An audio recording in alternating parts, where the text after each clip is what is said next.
Segunda-feira, Girassol Jornal com o melhor da informação. Episódios de criminalidade intensa voltam ao top da atualidade, com novos relatos que chegam do bairro da Paz. Quina, boa noite. Boa noite, Simeão. Temos outros assuntos para hoje, que passam também pela atenção a quem vive de biscados, realidade que afeta grande parte da população no país. História de fuga à paternidade que terminou com a detenção de uma cidadã na Huila. Semana de produção quase nula, correspondente a apenas 2 dias de trabalho. Recuperação satisfatória dos preços do petróleo. O barril de Brent voltou a passar a barreira dos $80. 21 anos de paz efetiva, Angola prepara-se para comemorar amanhã, o 4 de abril, com ganhos e desafios pela frente. Navio cruzeiro com turistas a bordo volta a cruzar Luanda. É o quarto em apenas 3 meses.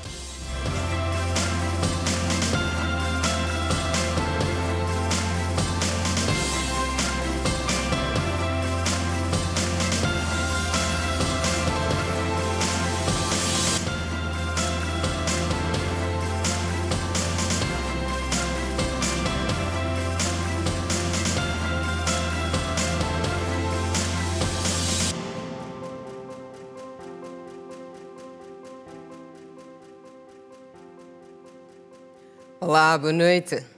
Bem-vindo. Episódios de criminalidade intensa voltam a marcar o jornal com novos relatos que chegam do bairro da Paz.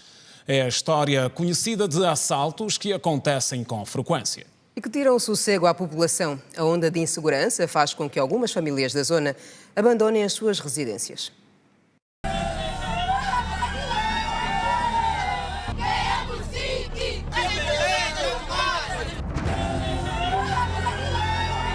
Depois desse momento de terror no bairro Paz, na Sonangol, a administração distrital de Angola-Quiloange teve de reunir com a comunidade e a polícia local para a resolução do problema. Passados mais de um mês, os moradores afirmam que há reflexos de tranquilidade em relação à criminalidade, mas é preciso fazer mais porque ainda há muita insegurança. A situação da criminalidade, acredito que ultimamente já não temos ouvido vários relatos por parte da vizinhança, porque temos visto a polícia a fazer o patrulhamento juntamente com os militares.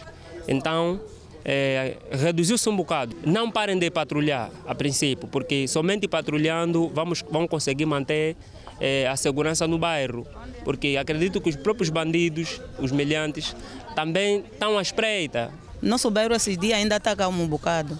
Mas Dante mesmo, a pessoa não dorme com suspeita, não tinha sossego, estava mal mesmo, mas agora é um pouco normal. Muitos vizinhos abandonaram a casa, eu também abandonei, que só voltei aqui há 5 dias.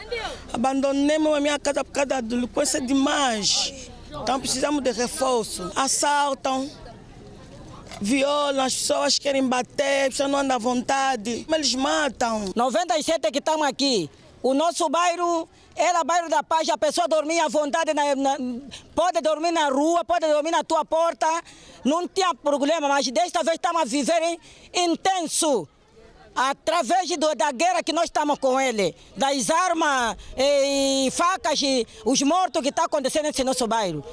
Os filhos violam as mães, recebem tudo que está dentro de casa. Apesar de haver sinais de diminuição da criminalidade aqui no bairro Paz, propriamente na Sonangol, a família do Agostinho, que era mais conhecido por Mangugas, que foi morto na madrugada do dia 23 de fevereiro na presença dos seus filhos, foi obrigada a abandonar esta residência, conforme mostram as imagens.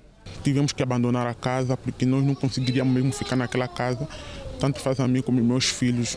Os filhos presenciaram a morte do pai, então não conseguiríamos ficar naquela casa. Tínhamos que sair de lá para vir à casa da mãe. Eles são 4, se na realidade são 4, só deteram um até agora, e já lá se passa 1 mês e pouco. Nós queremos que esses 3 que estão foragidos apareçam, porque o que nós queremos é a justiça. Então, nesse caso, no momento, nós não podemos abandonar ela. Não podemos abandonar porque ela...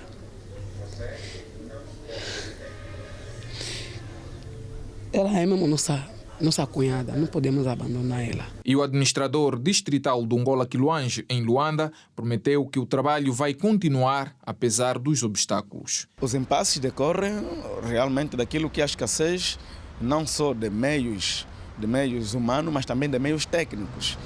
Temos vias que, do ponto de vista das acessibilidades, são bastante dramáticas, são bastante caóticas, mas o incremento de meios rolantes afigura-se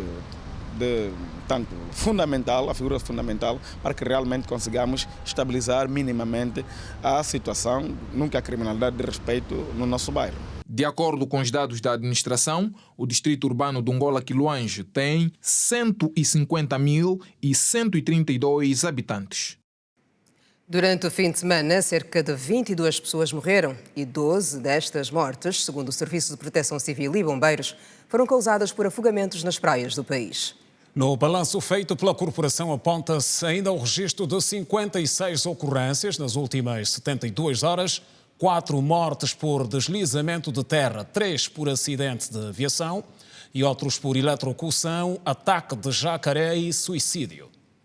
E seguimos com uma história de fuga à paternidade que virou fuga à maternidade e terminou com a detenção de uma cidadã. Ela tentou desfazer-se de um bebê de apenas 2 meses, por alegada falta de apoio do pai. Aconteceu na província da Huila. A história envolve um padre que é pai da criança que chegou a ser abandonada à porta de uma residência vizinha. Uma jovem de 26 anos de idade foi detida pelo SIC na cidade do Lubango, acusada de ter abandonado o próprio filho de 2 meses de vida no quintal de uma residência no bairro A Luta Continua, também conhecido por Só Frio. Segundo a reconstituição do abandono efetuada pelo SIC, o crime ocorreu quando a acusada viu-se pressionada pelo suposto amante, um padre com quem mantém uma relação de 6 anos, que ameaçou deixar de apoiar financeiramente a jovem. A acusada comunicou aos parentes que o bebê havia morrido na maternidade do Lubango e sepultado no cemitério da Mídia pelos funcionários da unidade hospitalar. E foi aqui onde entrou em cena o SIC para desvendar toda a trama. Foi detida uma cidadã de 26 anos de idade. Esta cidadã está a ser acusada de crime de abandono de pessoa. A cidadã em causa abandonou o filho no interior de uma residência e, posto em casa, alegou no esposo que a mesma criança terá falecido e os médicos as enfermeiras acabaram por enterrar essa mesma criança. No dia 17, nós estivemos num banco, não é, de 24 horas, apareceu-nos cá o SIC e como o bebê já tinha mais ou menos 2 ou 3 meses, nós transferimos-lo para a pediatria. Era o local mais indicado para este bebê estar lá.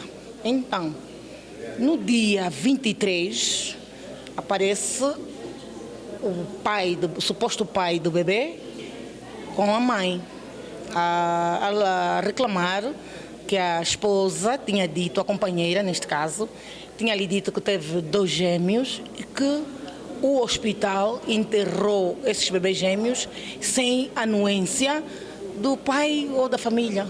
Mas depois nós acionamos o SIC. Graças a Deus, o SIC prontamente atendeu-nos, veio cá, ouviu-a, viu que ela estava a mentir, levou-a até lá ao SIC.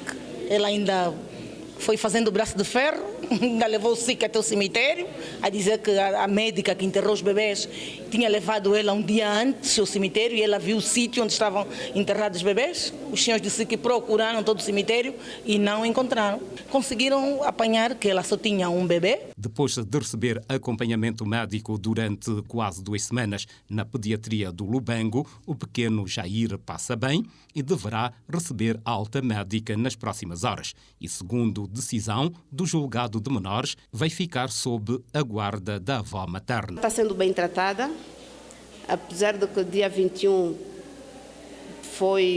sofreu uma hemotransfusão, teve que ser transfundida, mas nessa altura a criança está estável.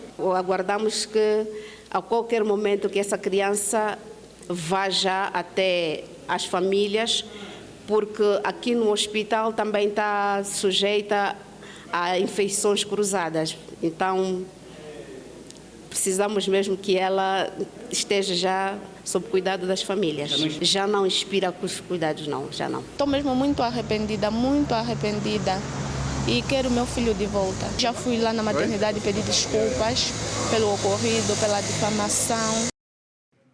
E hoje tiramos o dia para dedicar especial atenção a quem vive de biscatos, uma realidade difícil que infelizmente afeta grande parte da população no país por conta do desemprego. Procuramos saber de algumas pessoas que praticam estes biscatos quais são as possibilidades de conseguir alguma coisa para a família em dias como o de hoje, feriado com pouca movimentação. Veja.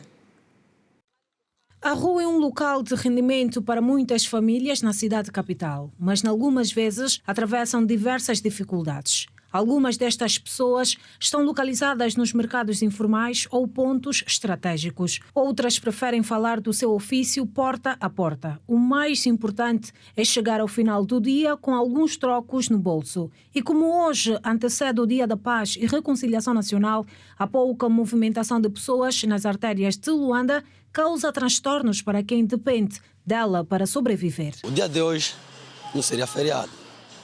Porque nós que trabalhamos aqui na rua passamos mesmo muito mal. Né? E vem a sexta-feira também, que é o feriado também.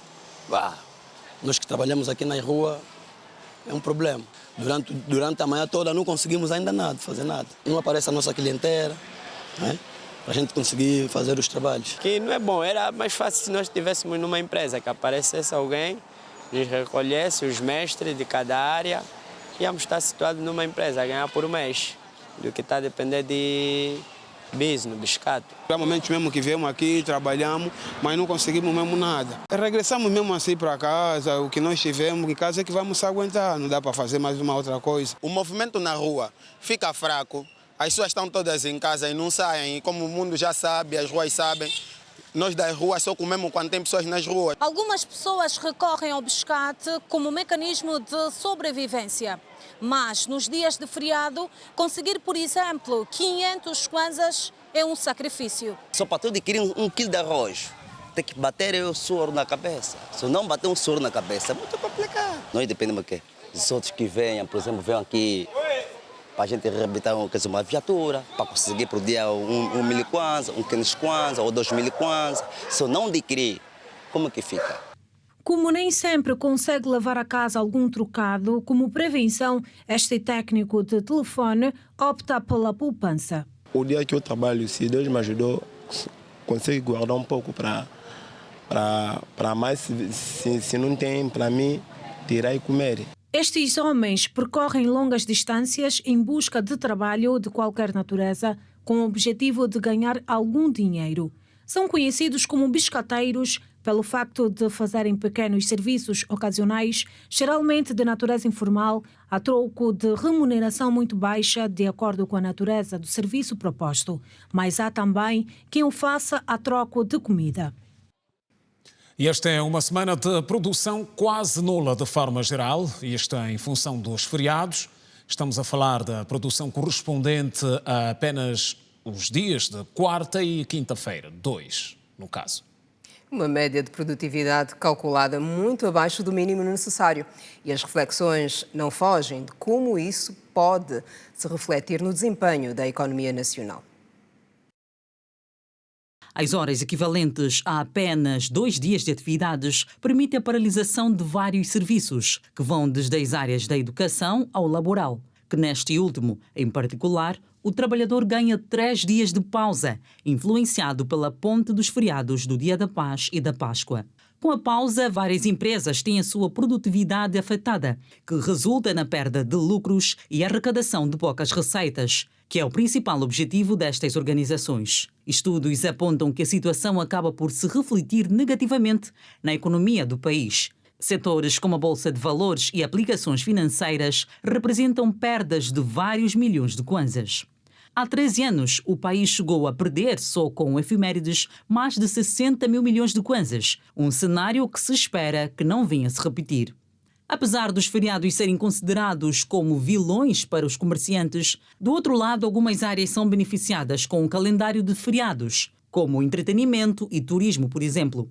Sendo os que as pessoas mais buscam nessas datas, agências de viagens, setor hoteleiro, cinema, bares, restaurantes e casas de shows se tornam as principais atrações e, claramente, as mais lucrativas.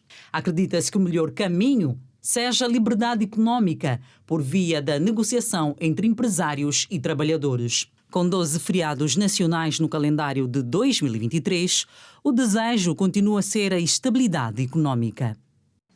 O petróleo começou bem a semana no mercado, com uma satisfatória recuperação nos preços que chega aos 6%. O Brent, que serve de referência para as exportações de Angola, voltou a passar a barreira dos $80, depois de vários países exportadores terem anunciado cortes na produção.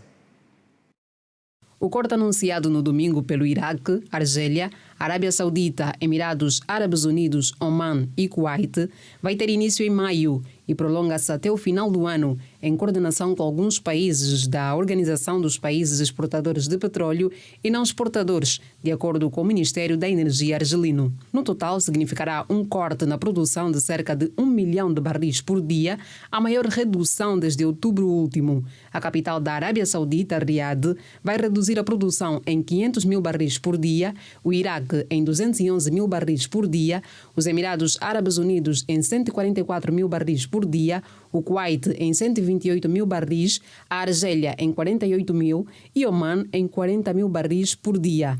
Na abertura dos mercados asiáticos, o preço de um barril de West Texas Intermediate, referência para os Estados Unidos, subiu 5,74% para $80,1 e um barril de Brent do Mar Norte, que é a referência para as exportações angolanas, subiu 5,67% para $84,42. A procura do petróleo está ameaçada pela perspectiva de alta inflação e pressões recessivas, disse o analista da Middle East Economy, culpando também o tumulto pela falência do Banco Norte-Americano do Vale do Silício e o resgate da instituição de crédito suíço. Atualidade de volta ao Girassol Jornal. Trabalha em Angola o ministro português das Finanças, que garantiu a disponibilidade do seu país poder ajudar em projetos do ramo da saúde. O responsável visitou hoje o Hospital Hematológico Vitória do Espírito Santo, a convite da ministra da Saúde, Sílvia Lutucuta. Com um ano de existência, o Instituto Hematológico Pediátrico de Luanda conta apenas com 100 profissionais, desde médicos, enfermeiros e outros técnicos que compõem o sistema de atendimento naquela instituição. A necessidade maior prende-se com a falta de especialistas. De acordo com a ministra da Saúde, Sílvia Lutucuta, por esta altura, a instituição continua a apostar na formação de mais técnicos, tendo em vista o atendimento dos cerca de 60 a 80 pacientes que diariamente procuram por aquela unidade sanitária. Temos ainda poucos especialistas e estamos a formar especialistas fundamentalmente para a área de hematologia, hemato-oncologia e também para as áreas complementares, a ortopedia, a pediatria, a anestesia, laboratório, saúde pública também, precisamos muito aqui. Denominado Instituto Hematológico Pediátrico Doutora Vitória do Espírito Santo, a unidade especializada atende crianças com doenças do fórum sanguíneo e tem capacidade para atender 60% em serviço de urgência e 40% em consulta externa. Estima-se que 18% da nossa população tem traço falciforme e 2% da nossa população tem doença falciforme. Claro que nem todos têm, ainda temos os desafios com acesso aos cuidados, mas aqui o nosso centro do Hospital Pediátrico, o Instituto Hematológico Pediátrico, tem tido uma pressão assistencial muito grande com estes doentes.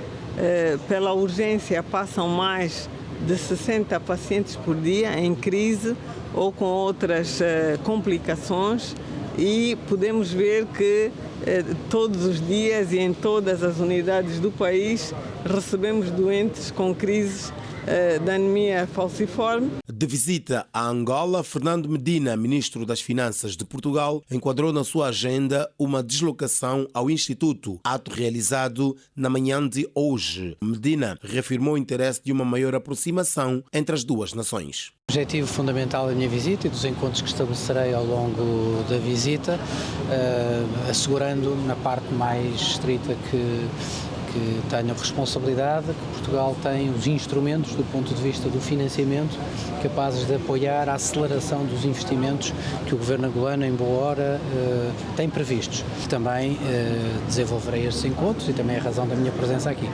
Nós temos aqui um intercâmbio muito importante, sobretudo na formação de quadros. Uma das unidades de referência que precisa de uma especial atenção no que toca à formação e assistência é esta, e vamos continuar a colaborar com o governo português. Segundo o governante luso, Portugal está disposto a financiar projetos em Angola. No entanto, os setores deverão sempre depender da vontade angolana. As prioridades são definidas pelo governo angolano. O governo angolano e o governo português respeitam na íntegra, que sejam essa definição das prioridades. Sim, nós temos que assegurar essa disponibilidade e assegurarmos também que ela se concretiza de forma adequada, no tempo certo, no momento certo. Localizado entre o Banco de Urgência do Hospital Josina Machel e a Pediatria de Luanda, o Instituto Hematológico Pediátrico Doutora Vitória do Espírito Santo foi idealizado para dar resposta a doenças de origem hematológica, como são os casos da anemia falciforme, leucemias agudas e crónicas e linfomas em pediatria. O embaixador da China em Angola manteve hoje um encontro com o secretário de Estado para as Águas. O encontro serviu para debater projetos estruturantes ligados ao setor da energia. Angola pode contar com o apoio chinês no processo de transição energética. O facto foi manifestado hoje pelo presidente da Administração Nacional de Energia da China, Zhang Jinhua, durante a visita de uma delegação chinesa ao Ministério da Energia e Águas. Chefiou a delegação chinesa o embaixador da China, acreditado em Angola, Kong Tao, que foi recebido pelo secretário de Estado para as Águas, Manuel Quintino. O encontro juntou representantes de algumas empresas chinesas que atuam em Angola e funcionários séniores do Ministério e foram abordados projetos estruturantes no setor da energia. Tratou-se de forma mais específica do ponto de situação dos aproveitamentos hidroelétricos de Kakulo Cabaça e de Luashimo. Daí que a China voltou a manifestar interesse em participar no processo de energética de Angola.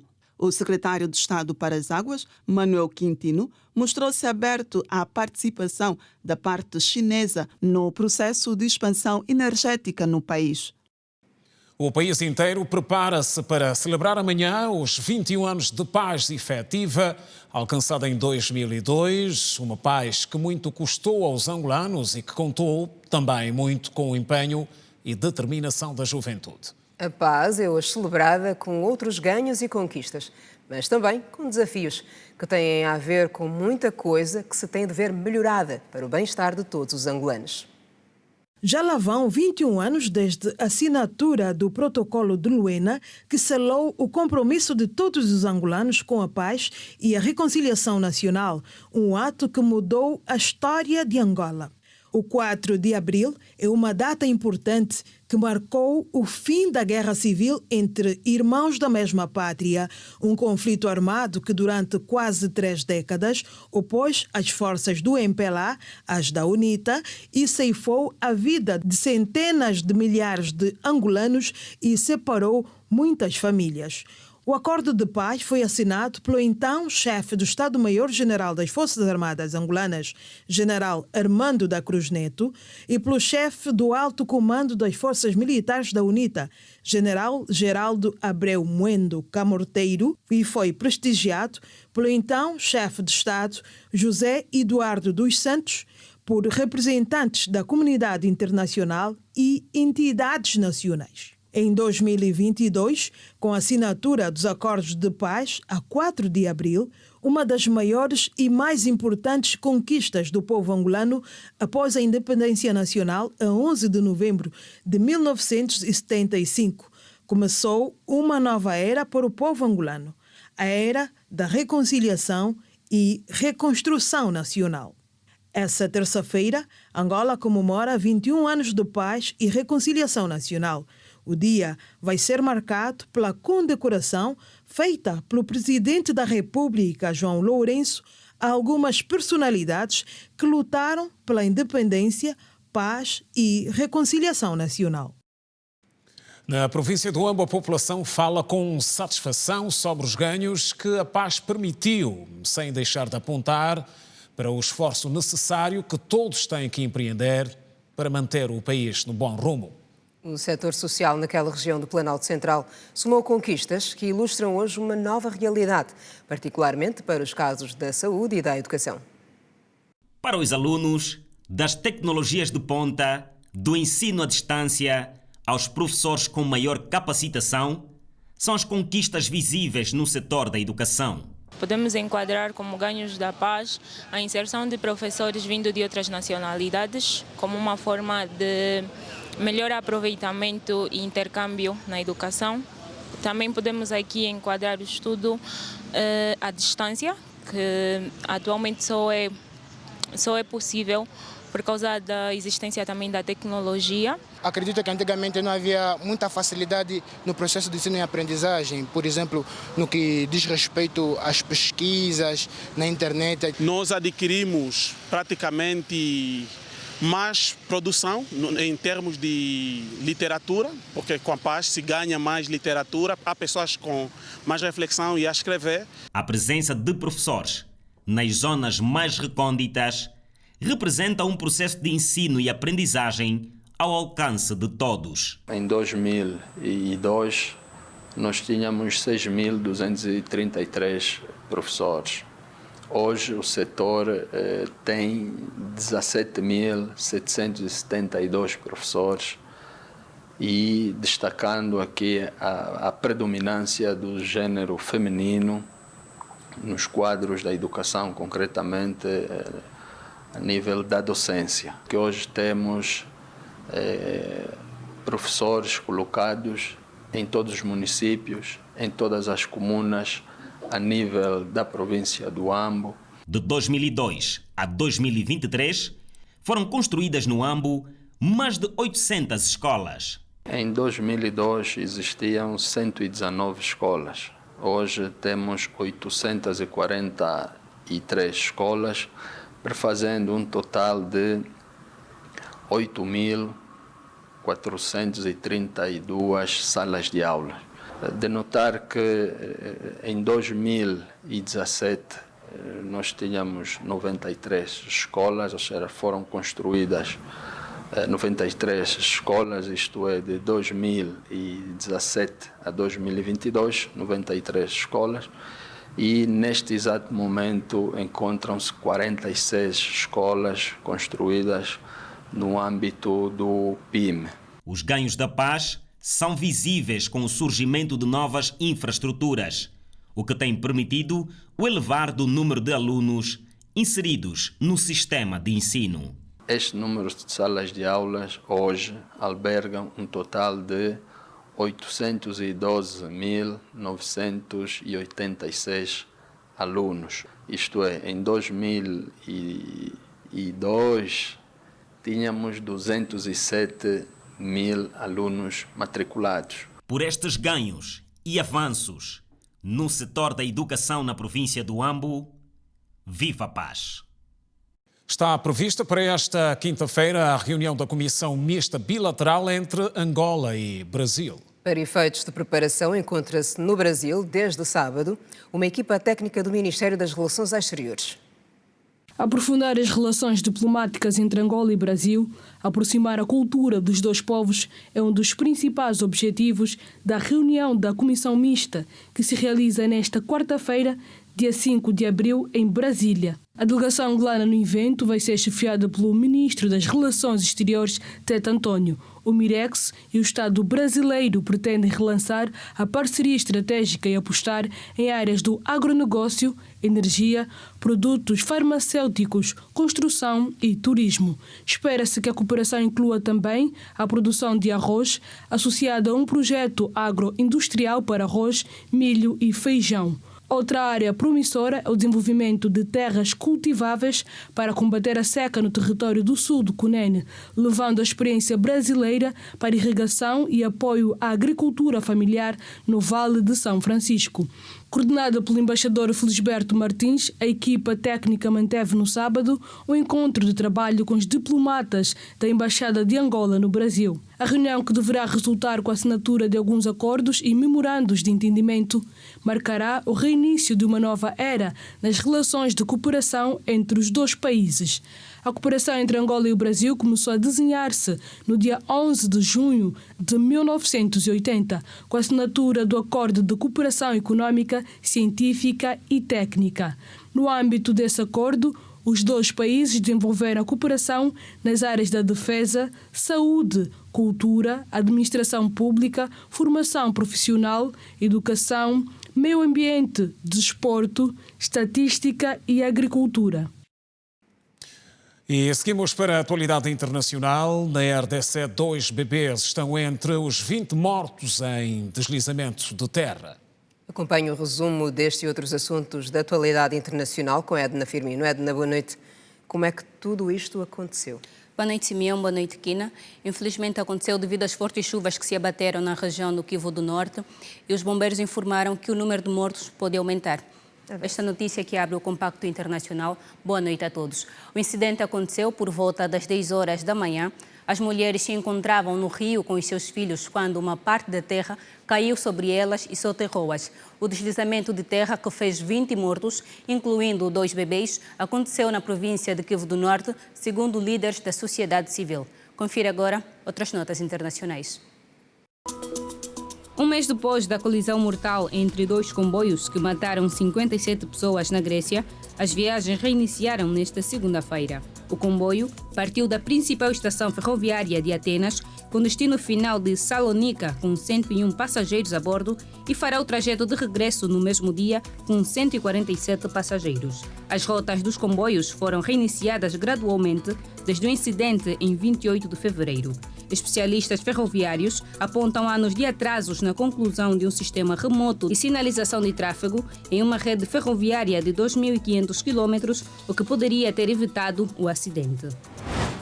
Parentes de atiradores palestinos mortos por forças israelenses durante um confronto na Cisjordânia ocupada se reuniram do lado de fora do hospital em Nablus antes do enterro que aconteceu nesta segunda-feira.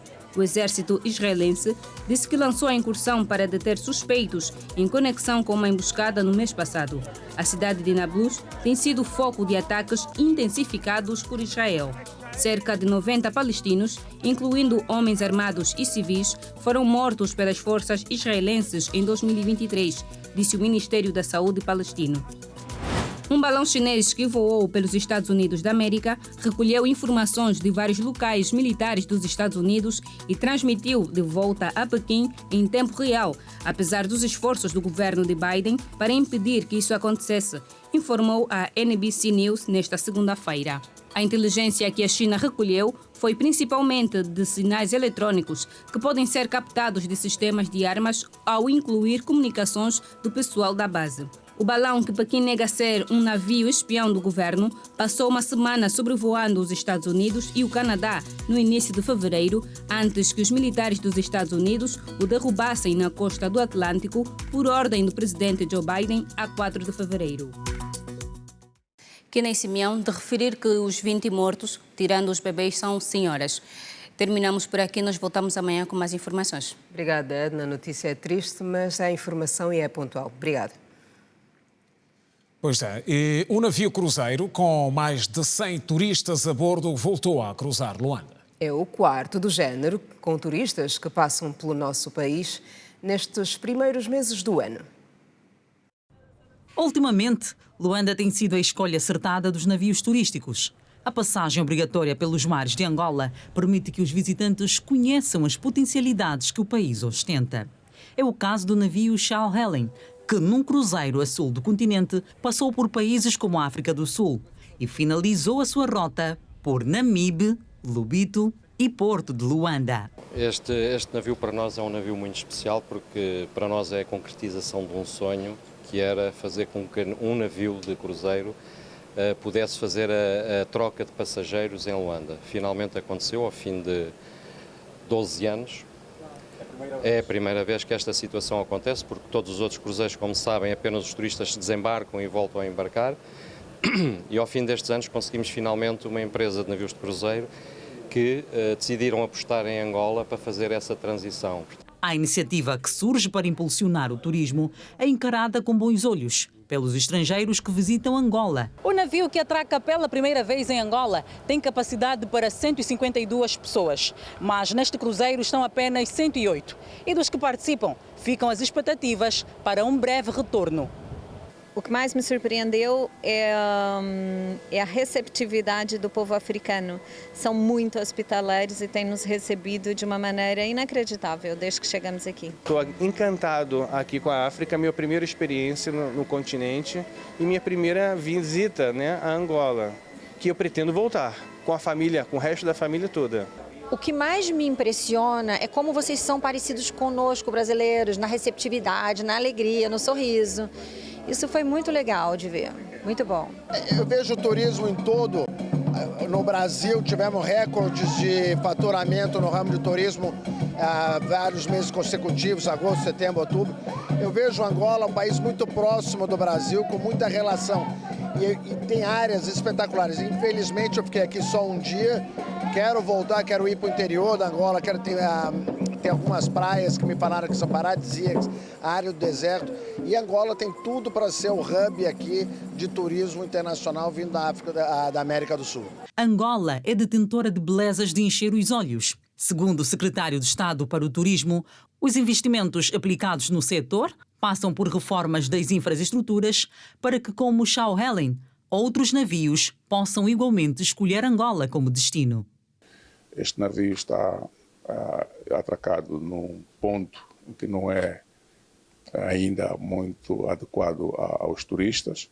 E existe um lugar onde se está a preparar uma infraestrutura adequada para a atracagem de navios de turistas aqui no Porto de Luanda. Estamos a melhorar as infraestruturas de base e de suporte ao turismo para que haja mais investimentos em termos de serviços, hotelaria, agências de viagens, restauração em diferentes pontos do país.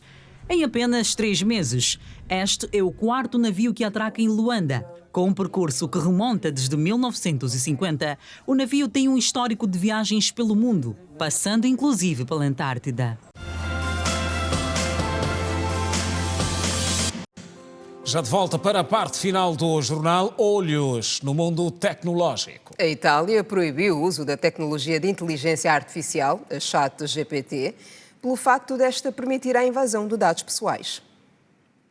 Em dezembro de 2022, surgiu uma inovação alinhada à inteligência artificial. O ChatGPT, ferramenta desenvolvida por um laboratório de pesquisa de inteligência artificial nos Estados Unidos, utilizada para gerar diálogos virtuais por via de algoritmos que possibilita a interação humana com o computador. Por se tratar de uma ferramenta artificial com o intuito de imitar diálogos humanos com extremo realismo, começaram a surgir contestações a respeito do seu desenvolvimento.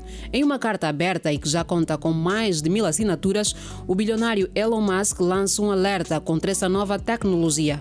Musk alega que os sistemas de inteligência artificial com inteligência competitiva humana podem representar riscos profundos para a sociedade e a humanidade e pede a todos os laboratórios de inteligência artificial que parem imediatamente por pelo menos 6 meses o treinamento de sistemas de inteligência artificial mais poderosos que o ChatGPT. Essa pausa deve ser pública e verificável e incluir todos os principais atores. Acrescenta a carta que, se tal pausa não puder ser decretada rapidamente, os governos devem intervir e instituir uma moratória. Entretanto, a Autoridade Italiana de Proteção de Dados bloqueou o ChatGPT com efeito imediato na sexta-feira e o acusou de processar ilegalmente os dados dos utilizadores. Atualmente, a ferramenta atingiu uma cifra de 100 milhões de utilizadores em todo o mundo e até o momento, não há notícias de regulamentações a limitar o seu uso para Angola. Foi um prazer, estamos juntos.